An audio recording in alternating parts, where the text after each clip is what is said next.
পরে বুঝতে পারি বাড়িটা হন্টেড। বাড়িটার নাকি আগে সেখানে শ্মশান ছিল এবং বাড়িটার মধ্যে নাকি অনেকগুলো সুইসাইড আছে। সর্বনাশ! এবং বাড়িটা যখন আমার অনেক রাত অব্দি ছোটবেলা থেকে জেগে থাকার অভ্যেস।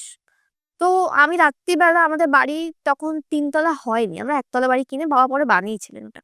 তো ছাদে কেউ চলাফেরা করত রোজ রাতে নিয়মিত। আমার মা বলতেন ঠাকুর হাঁটছে। বাচ্চাদের যেটা বোঝানো হয় বুঝে যেতাম।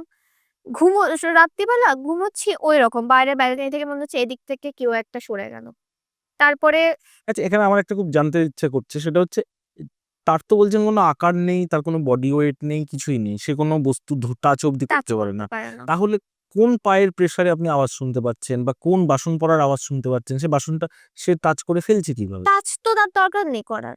আত্মা কোনো কিছু টাচ না করেও সেটা ফেলতে সেটাকে পারে, মুভ করাতে পারে। মুভ করাতে পারে। সেই ব্যাপারটা উনাদের মধ্যে থাকে। আর এই হাঁটার ক্ষেত্রে? হাঁটার ক্ষেত্রে আমি তো সেটা নিয়ে এখনো মানে আমি নিজে কনফিউজ যে এটা পসিবল কি করে? যে আত্মা মানে একটা স্থূল বডি মানে দেহ। হুম। সেটা কি করে তার তো কোনো নেই না, কোনো ওয়েট নেই না শরীরে। সে কি করে জিনিসটা করছে?